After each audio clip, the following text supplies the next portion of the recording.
Hi, my name is John Tobe. I'm with the National Japanese American Memorial Foundation, and I'd like to welcome you to your memorial.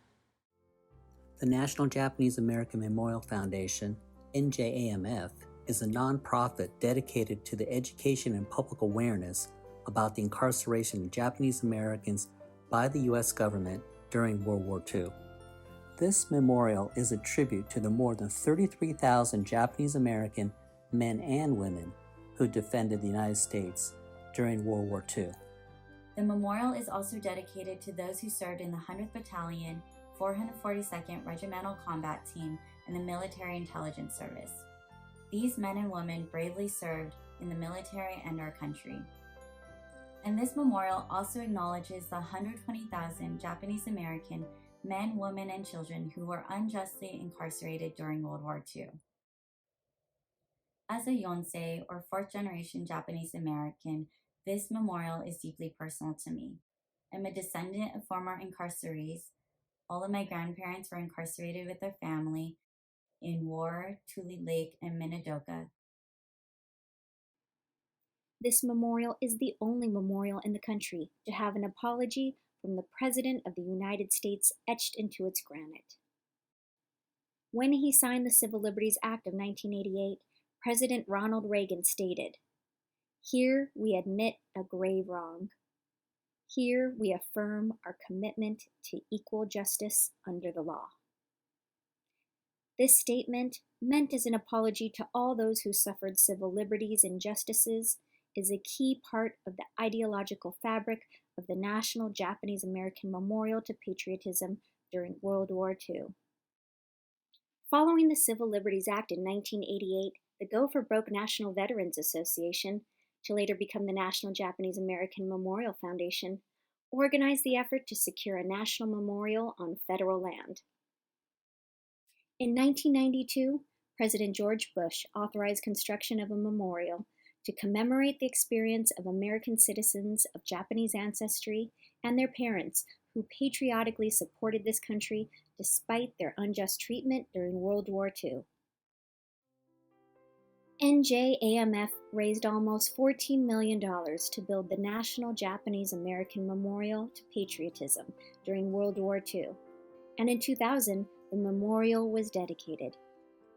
Ownership of the memorial was transferred to the United States government in 2002, and the National Park Service is responsible for the maintenance of the memorial today. The National Japanese American Memorial to Patriotism during World War II is located on a triangular site adjacent to the U.S. Capitol. You are struck by the immediate sense that Davis Buckley, the architect of the memorial, drew his inspiration from the Japanese American experience and culture. When you approach the memorial, you can see, rising above the walls, a sculpture of two cranes entangled in barbed wire. The artist, Nina Akamu, a third-generation Japanese American, chose cranes which often symbolized happiness and longevity in Asian culture. The cranes are intertwined with barbed wire to represent the incarceration and the sacrifices made by the Japanese Americans during World War II. This crane sculpture is purposefully set above the walls, reaching for freedom, symbolizing hope and one's ability to rise above limitations. Surrounding the sculpture are granite walls, slanted to enclose and provide a feeling of confinement to the visitor. On the walls are the names of each incarceration camp and the number of incarcerees per camp. Buried below the foundation of the memorial is soil brought from each of the camps. Also engraved on these walls are the names of 800 Japanese Americans who died fighting for freedom during World War II. I am an American veteran of Japanese ancestry, and my name is Al Goshi.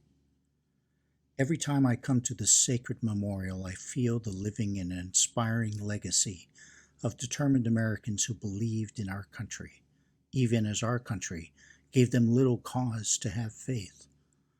74 years ago, not far from here, President Truman presented a remarkable 8th Distinguished Unit Citation to the 100th Battalion and 442nd Regimental Combat Team.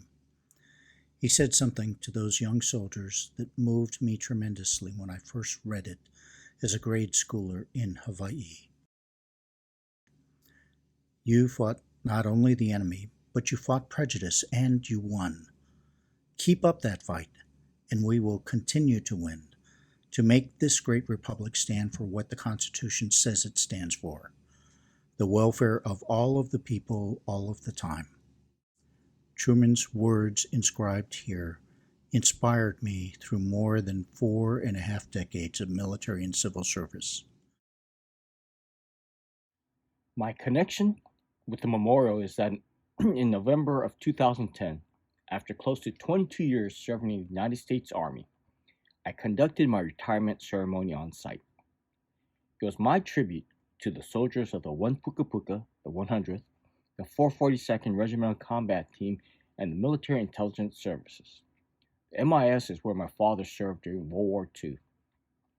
Their patriotic service resulted in the awarding of 21 Medal of Honors, 7 Distinguished Service Cross, over 9,000 Purple Hearts, and many other personal and unit awards for bravery and gallantry, earning them the distinct honor of being one of the most decorated units of its size in U.S. Army history.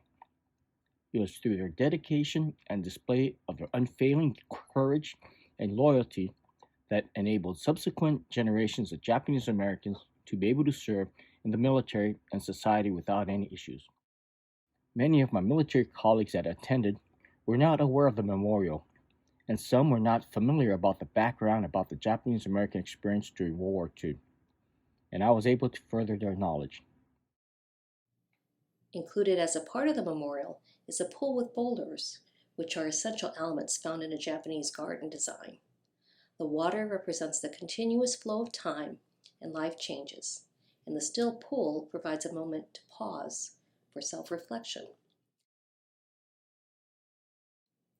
The 5 boulders symbolize the 5 generations of Japanese Americans alive at the time of the Civil Liberties Act of 1988. The resounding bell was designed by Paul Matisse, grandson of Henri Matisse, to provide a deep and somber tone as an expression for this tragic period of American history. Today, the National Japanese American Memorial Foundation strives to promote the history and legacy of National Japanese American Memorial to Patriotism as an American story, to remind Americans that what happened to Japanese Americans during World War II must not happen again to any other group, regardless of race, religion, or national origin, and to remind the American people that great nations can also admit and redress great mistakes. It is a distinct honor and privilege for me to serve on the board of the National Japanese American Memorial Foundation.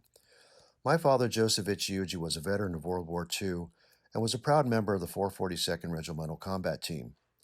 I am committed to executing our mission, which is dedicated to preserving the legacy of the Japanese Americans during World War II by honoring their heroic military service and patriotism while educating the public of their unjust incarceration and sacrifice.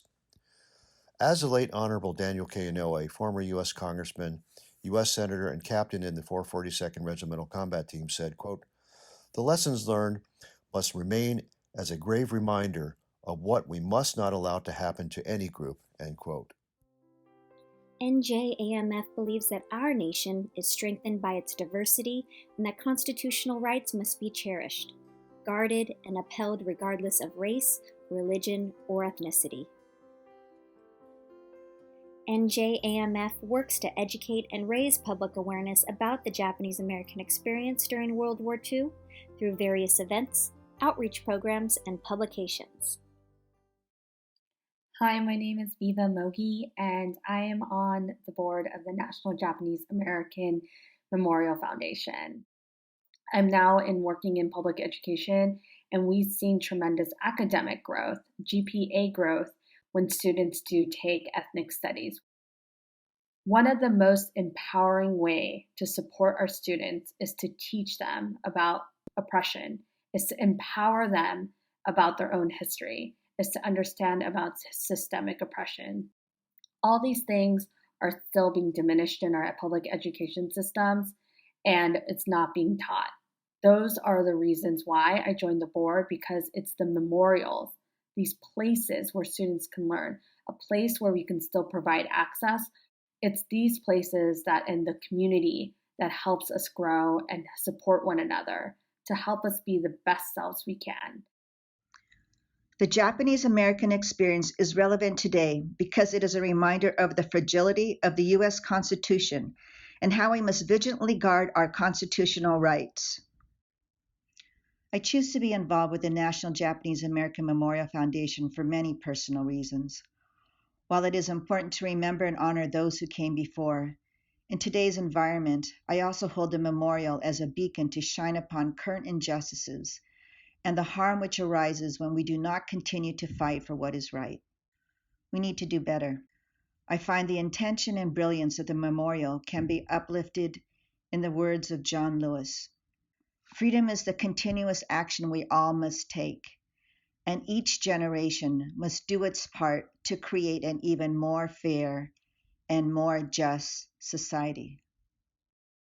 Like those of the World War II generation, we today hear a clear call to duty, to work and to act, to help our nation stand for what our Constitution says it stands for. Now that can prove the greatness of America.